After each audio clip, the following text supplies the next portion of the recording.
देखिए क्वेश्चन है आपका, ये कह रहा है कि only gravitational force is working किस पे, 3 particles on equilateral triangle path. ये जो 3 पार्टिकल दे रखे हैं, ये 3 पार्टिकल कौन से, इस पे है, यहाँ पे है और यहाँ पे, यानी कि इक्विलैटरल ट्रायंगल के किसी पाथ पे हमेशा, यानी कि एक पार्टिकल यहाँ है, एक यहाँ है और एक यहाँ है। इक्विलैटरल ट्रायंगल के वर्टिसेस पे एक तरीके से रखे गए हैं। कौन से, 3 पार्टिकल जिनका सर्टेन मास है m1 m2 m3। अब यहाँ पे कह रहा है कि इनके बीच जो इक्विलैटरल ट्रायंगल ये बन रहा है ना, इनके बीच जो कोई आपसे कह रहा है कि यहाँ पे इनके बीच में, ठीक है, केवल और केवल ग्रेविटेशनल फोर्स वर्क कर रहा है। क्या वर्क कर रहा है, gravitational force. It is desired that each particle moves in a circle while maintaining original separation a. ये कह रहा है कि ये जो 3 पार्टिकल हैं वो इक्विलैटरल ट्रायंगल के वर्टिसेस के पाथ पे रखे हुए हैं और इनका बीच का सेपरेशन जो है ए अगर है, तो आपसे कह रहा है कि ये इस तरीके से ये 3 पार्टिकल रोटेट करते हैं कि सर्कुलर पाथ पे को बनाए रखते हैं। यानी कि जब यहाँ है तो ये यहाँ होगा, जब ये यहाँ है तो यहाँ, तो इस तरीके से जब ये रोटेट करते हैं तो सर्कुलर पाथ को फॉलो करते हैं। तो यही कह रहा है कि it is desired that each particle moves in a circle while maintaining original separation a. जब ये मूव करते हैं तो एक सर्कुलर पाथ को बनाते हैं, अगर यहाँ होता है तो यहाँ, तो यहाँ, और हमेशा इनके बीच का सेपरेशन जो है वो ए ही रहता है। हमेशा इनके बीच का सेपरेशन हमेशा ए ही रहता है। अच्छा, find initial velocity given to each particle and time period. आपको यहाँ पे इनिशियल वेलोसिटी फाइंड करना है और टाइम पीरियड ऑफ रिवोल्यूशन। कौन से रिवोल्यूशन, सर्कुलर पाथ पे जो रिवोल्यूशन होता है। तो यहाँ पे देखिए, पहले तो हमें कुछ चीज़ें पढ़नी पड़ेंगी कि जैसे अगर इक्विलैटरल ट्रायंगल है तो क्या होता है। इक्विलैटरल ट्रायंगल अगर होता है तो उस केस में बेसिकली, हाँ वीडियो क्लियर आ रहा है, ठीक है, तो उस केस में क्या होता है समझिएगा। जैसे देखिए, अगर ये इक्विलैटरल ट्रायंगल है, ठीक है, तो इक्विलैटरल ट्रायंगल में एक खासियत होती है, जो इंटरनल एंगल बाइसेक्टर होता है, यानी कि ये जो पूरा टोटल एंगल है इसको हाफ हाफ में डिवाइड करता है, ये वाला। तो इसी तरीके से ये भी इंटरनल एंगल बाइसेक्टर होगा, इसी तरीके से ये भी इंटरनल एंगल बाइसेक्टर होता है। तो यहां पे ये कह रहा है इंटरनल एंगल बाइसेक्टर क्या होगा, इन सेंटर होता है, ठीक है। इसी तरीके से आपका सेंट्रॉइड होता है। अगर दूसरा हम इक्विलैटरल ट्रायंगल ले लें तो सेंट्रॉइड जो होता है आपका, वो अगर हम एक वर्टिस से लाइन इस तरीके से ड्रॉ करते हैं, दूसरे वर्टिस से इस तरह से लाइन ड्रॉ करते हैं, ये जो लाइन होता है ये कहलाता है मीडियन। क्या कहलाता है, मीडियन। दैट मीन्स ये इसको हाफ हाफ में डिवाइड, इसी तरीके से ये लाइन जो है ये वाला, ये इसको हाफ हाफ में डिवाइड करेगा। इसी तरीके से ये जो लाइन है ये वाला, ये इसको हाफ हाफ में डिवाइड करता है। तो ये तो हो गया हमारा क्या, इंटरनल एंगल बाइसेक्टर। वीडियो में आ रहा है पूरा, ठीक है। ये हो जाता है इंटरनल एंगल बाइसेक्टर। ये जो लाइन है ये वाला या फिर ये वाला या फिर ये वाला, इसको बोलते हैं मीडियन। और एक और होता है आपका, जस्ट अ मिनट, एक मिनट बता दूं, मैं थोड़ा सा इंक भर लूं, तब तक मैं वीडियो को पॉज कर देता हूं। तो यहाँ पे इसी तरीके से वो एक होता है आपका ऑर्थो सेंटर। देखिए क्या होता है, ऑर्थो सेंटर क्यों मैंने बताया। देखिए जैसे एक दूसरा हमने एक इक्विलैटरल ट्रायंगल हमने इस तरीके से ड्रॉ कर लिया, दूसरा हमने ये इस तरीके से ड्रॉ कर लिया। अब ये जो इक्विलैटरल ट्रायंगल है, ये हो चाहे ये हो चाहे ये हो, इसमें हमने माना कि इस वर्टेक्स से एक लाइन ड्रॉ कर रहे, इस वर्टेक्स से ड्रॉ कर रहे, और इस वर्टिसेस से ड्रॉ कर रहे हैं। अब ये जो लाइन है बेसिकली परपेंडिकुलर है। क्या है? परपेंडिकुलर लाइन है। कैसा लाइन है ये? परपेंडिकुलर। तो यहाँ पे एक चीज याद रखिएगा, परपेंडिकुलर मतलब कि ऑल्टीट्यूड। तो यहाँ पे जब भी आप इक्विलैटरल ट्रायंगल की बात करेंगे, ठीक है, जब भी आप इक्विलैटरल ट्रायंगल की बात करेंगे तो उसमें आपका ये जो परपेंडिकुलर लाइन का देखिए एक कॉमन पॉइंट है, इसी तरीके से एक इंटरनल एंगल बाइसेक्टर लाइन हम ड्रॉ कर रहे हैं। एक हम इंटरनल एंगल, देखिए ये एंगल है, इक्विलैटरल ट्रायंगल अगर है, इक्विलैटरल ट्रायंगल अगर है तो उसमें तीनों एंगल कितना होता है? 60 डिग्री। तो इंटरनल एंगल होगा, बाइसेक्टर हो तो ये कितना कितना में करेगा? 30 डिग्री में करेगा। इसी तरीके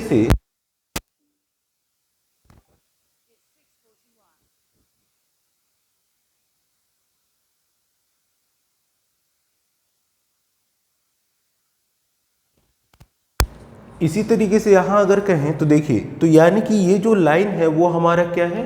इंटरनल एंगल बाइसेक्टर है।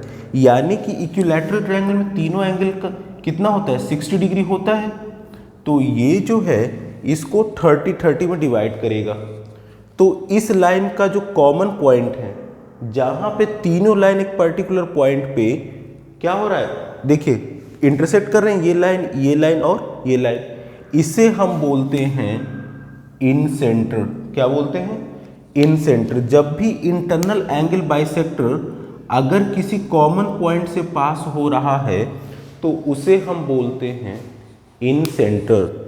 इसी तरीके से अगर आपका जो लाइन ड्रॉ कर रहे इस तरीके से, ये इक्विलैटरल ट्रायंगल के साइड्स को दो इक्वल हाफ पार्ट में डिवाइड कर रहा है, तो ऐसा कॉमन पॉइंट जहां पे ये तीनों लाइन, जिसे बोलते हैं मीडियन, मीडियन क्या होता है?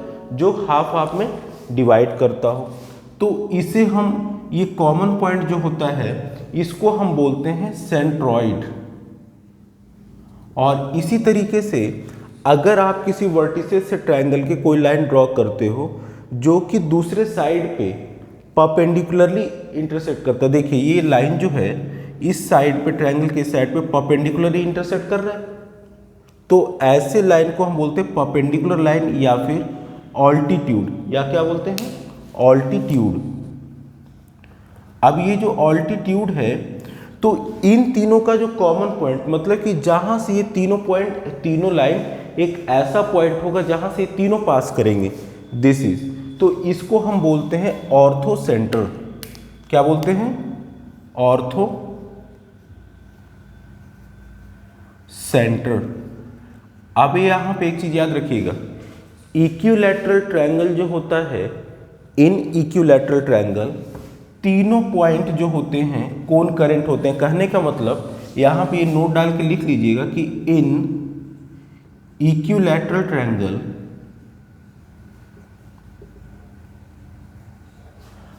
सेंट्रॉइड, इन सेंटर, ऑर्थो सेंटर, तीनों एक ही पॉइंट को कहते हैं। यानी कि ये जो होता है, ये ले लीजिए, ये फिर या ये तीनों जो होता है एक ही पॉइंट पे होता है। किसमें? Only equilateral triangle. और जो दूसरा होता है आइसोसेलेस, उसमें भी होता है, भी बताएंगे जब वो क्वेश्चन करवाएंगे। तो in equilateral triangle orthocentre, incentre and centroid are eight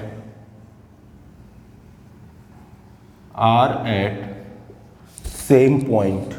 कहने का मतलब अगर कोई इक्विलैटरल ट्रायंगल है, तो जैसे ये हमारा इक्विलैटरल ट्रायंगल, तो यही हमारा इन सेंटर होगा, यही ऑर्थो सेंटर होगा और यही सेंट्रॉइड होगा। तीनों एक ही पॉइंट पे होते हैं। मतलब कि सिर्फ इक्विलैटरल ट्रायंगल की बात करेंगे तो उसमें कॉमन पॉइंट जो होता है यही आपका ऑर्थो सेंटर होगा, यही इन सेंटर होगा और यही सेंट्रॉइड होगा। ठीक है, तो ये प्रॉपर्टी थी इक्विलैटरल ट्रायंगल की। आइए क्वेश्चन पे आते हैं। तो यहाँ पे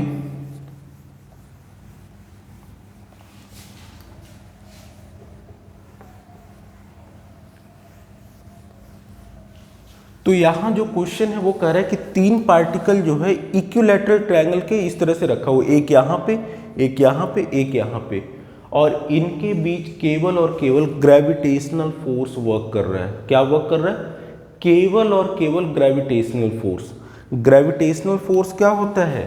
यदि if two body have only mass, केवल उनमें मास हो तभी ग्रेविटेशनल फोर्स लगता है। यानी कि अगर कोई बॉडी है और उसमें मास है तो ये कंफर्म होगा कि उसमें ग्रेविटेशनल पुल फोर्स लगेगा, ये पुल करेगा अपनी तरफ, ठीक है।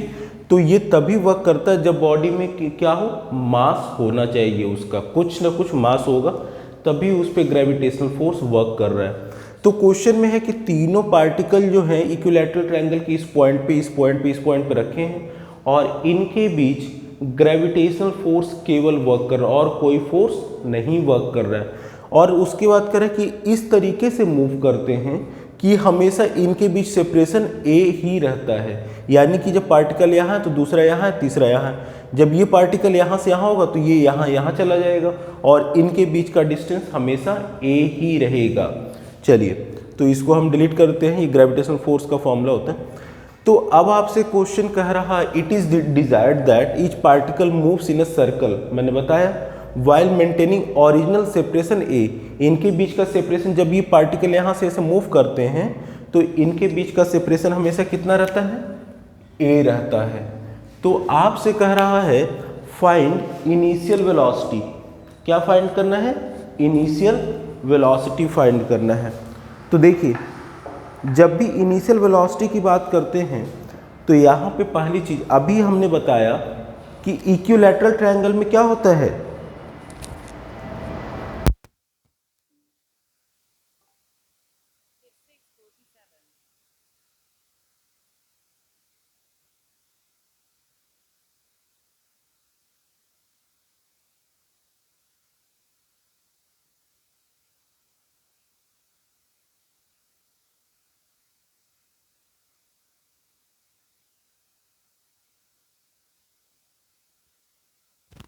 तो देखिए यहाँ पे इक्विलैटरल ट्रायंगल जो होता है अगर, तो हमने बताया इक्विलैटरल ट्रायंगल में ऑर्थो सेंटर, इन सेंटर, सेंट्रॉइड तीनों सेम होते हैं।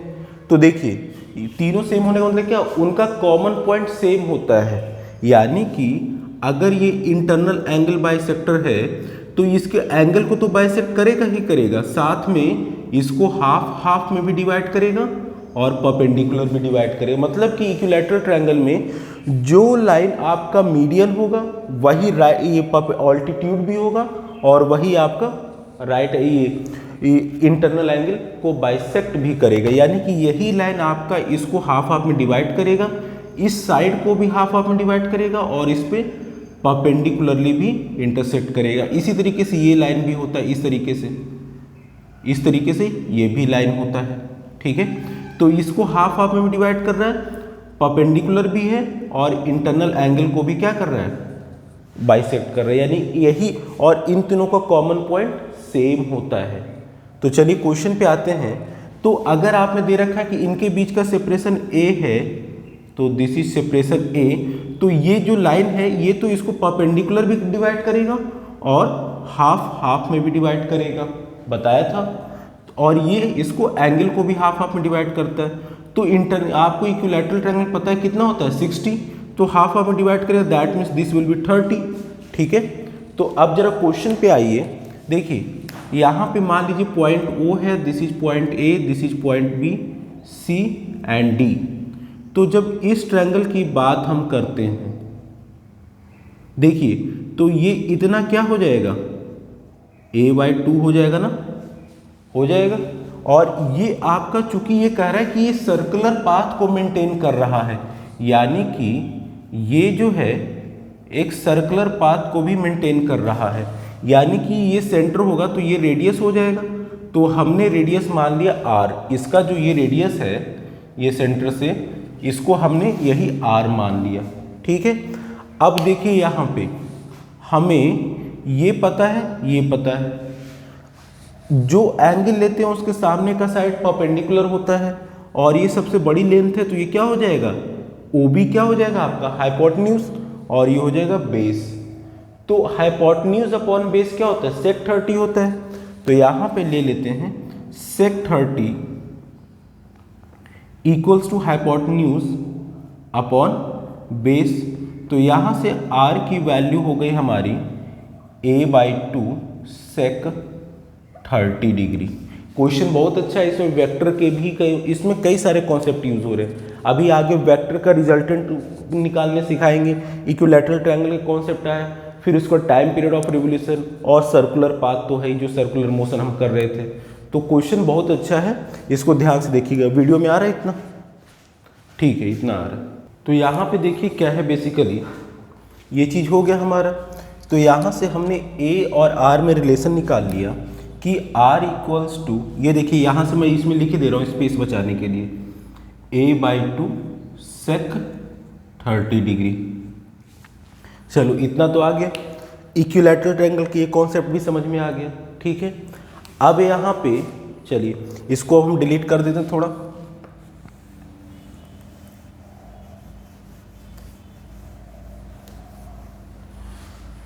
अब देखिए यहाँ पे क्या हो रहा है, यहाँ पे बेसिकली क्या है, ये एक पार्टिकल का पोजीशन ये है और एक पार्टिकल का पोजीशन ये है ना, और एक पार्टिकल ये है। तो इस पे जो होगा, देखिए ग्रेविटेशनल फोर्स हमेशा पुश खींचता है अपनी ओर, पुश नहीं करता है, पुल करता है, याद रखिएगा।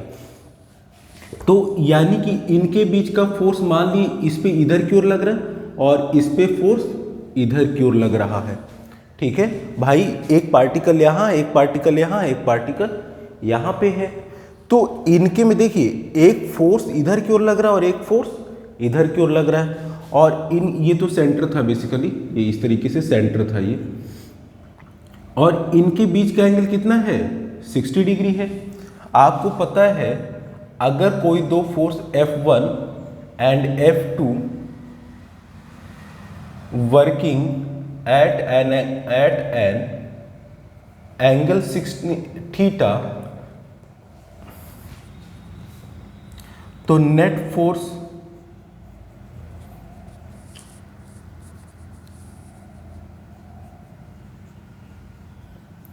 क्या हो जाएगा, ये आपको पता है, F1 का स्क्वायर प्लस F2 का square plus 2F1 F2 cos theta.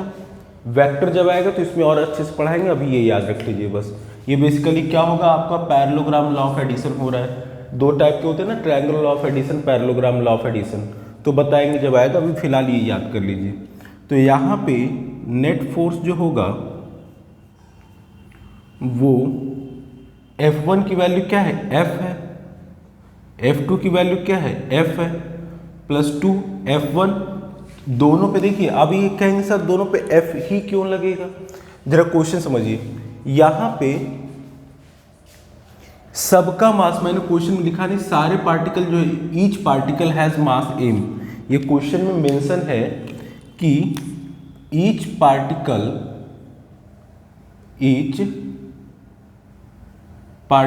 Has mass m, ठीक है। तीनों पार्टिकल पे मास जो है m है, यानी कि इसके बीच जो लगेगा फोर्स वो क्या होगा, ये और ये पार्टिकल के बीच लगने वाला फोर्स क्या होगा,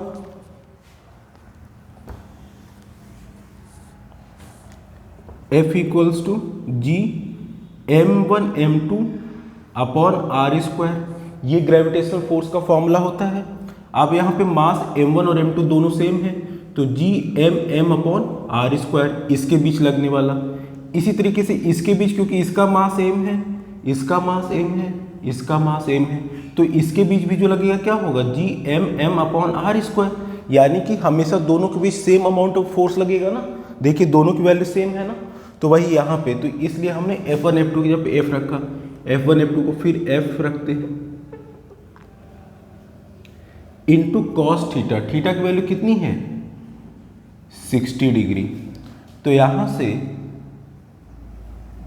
जो नेट फोर्स आ जाएगा वो क्या होगा, 2F square, F square plus F square, cos 60 क्या होता है 1/2, तो इसको cos 60 1/2 तो plus 2 f into F square into 1/2, ये 2 से 2 कैंसिल आउट हो जाएगा, तो क्या बचेगा 2f स्क्वायर, 2 से 2 कैंसिल तो प्लस का F square that is √3 f square, इसको और क्या ले सकते हैं √3 f स्क्वायर से अंडर रूट स्क्वायर से बाहर ले, तो ये हमारा क्या हो गया नेट फोर्स हो गया। ठीक है, जो ये वो फोर्स है जो दो पार्टिकल के बीच में लग रहा है, इनके बीच लगने वाला और इनके बीच लगने वाला फोर्स है F है, तो इनके बीच का जो नेट फोर्स होगा, ये नेट फोर्स जब कोई दो वेक्टर इस तरीके से हों, ये समझ लीजिए वेक्टर F1 वेक्टर है, वीडियो में आ रहा है इतना, ठीक है, ये समझ लीजिए आपका F1 वेक्टर है, ये F2 वेक्टर है, तो इनके बीच का जो नेट होगा वो इस तरीके से होता है, तो यही ये नेट फोर्स है, तो ये नेट फोर्स कितना है √3F। अब देखिए ये जो नेट फोर्स है ये किधर क्यों टेंड कर रहा है, ये सर्कुलर पाथ पे अगर ये मूव करेगा तो इसके सेंटर की ओर टेंड कर रहा है ना, तो मतलब कि ये सर्कुलर पाथ में मूव करने के लिए सेंट्रीपिटल फोर्स कौन प्रोवाइड करवा रहा है, ये यही तो प्रोवाइड करवा रहा है ना। चलिए अब क्वेश्चन में आते हैं, तो इतना हमने नेट फोर्स √3F निकाल लिया, F की वैल्यू ये होगी, तो ये सारी चीजें अब हम डिलीट कर देते हैं।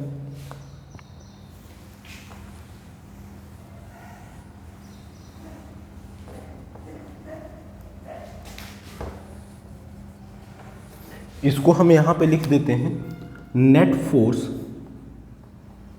Equals to √3F।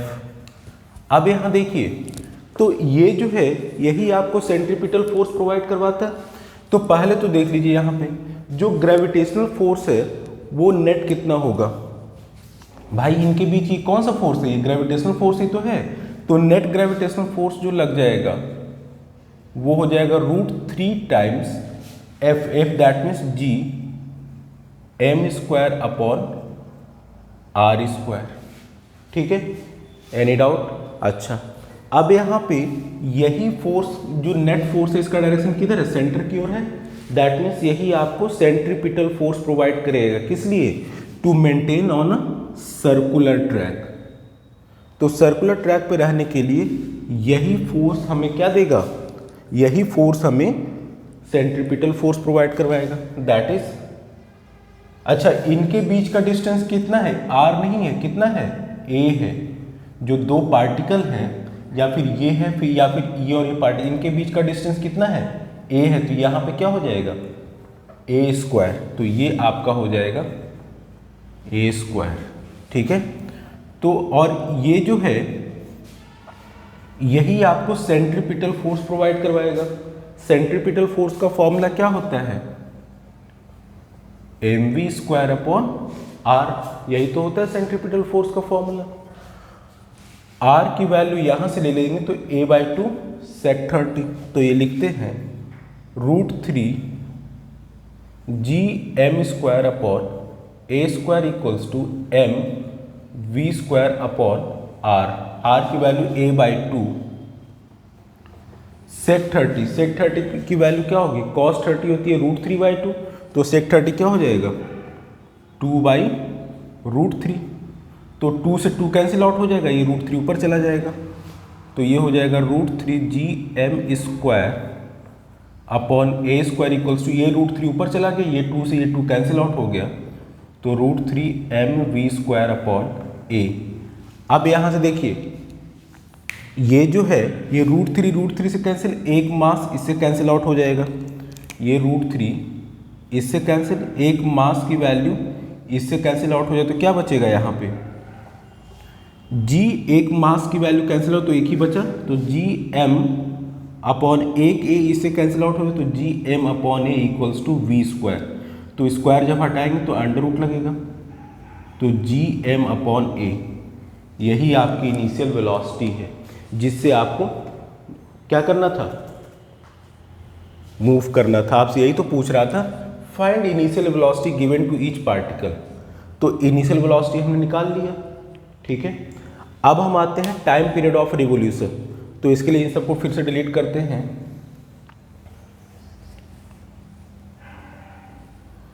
आपसे पूछ रहा है time period of circular motion, जबकि सारे पार्टिकल का मास m है। तो देखिए ये बेसिकली जब ये सर्कुलर ट्रैक पे चलेगा तो कितना डिस्टेंस ट्रेवल करेगा, 2πr। ठीक है, आप ये velocity equals to distance upon time पढ़े हैं ना, तो टाइम इक्वल्स क्या होगा, डिस्टेंस अपॉन वेलोसिटी। ये सर्कुलर ट्रैक पे जब चलेगा जिसका रेडियस r है, तो ये एक बार में कितना डिस्टेंस ट्रेवल करेगा, 2πr अपॉन v। तो जब भी सर्कुलर ट्रैक की बात होगी तो 2πr अपॉन v हमने लिख दिया।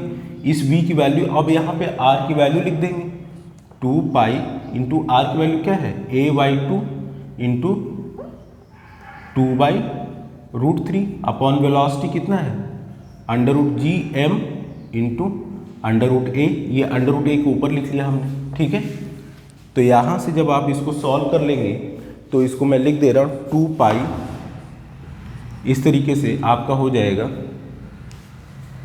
ठीक है, 2πr अपॉन v, ये √2 से 2 कैंसिल आउट हो जाएगा। तो यहाँ पे हाँ ठीक है, देखिए मैं यहीं पे कर दे रहा हूँ, उसमें कैलकुलेशन ज़्यादा टफ हो जाएगा किताब से। ये 2 से 2 कैंसिल, तो क्या हो गया, 2π a into √a upon √gm। बस ये चीज़, अगर आप इसको भी अंदर रखना चाहते हैं तो ये √a² को ही तो a लिखते हैं ना, तो यानी कि a की जगह पे √a² लिख सकते हैं। तो a² into a upon √gm into 2π। तो यहाँ से t की वैल्यू हो जाएगी √a³ अपॉन gm इंटू 2π।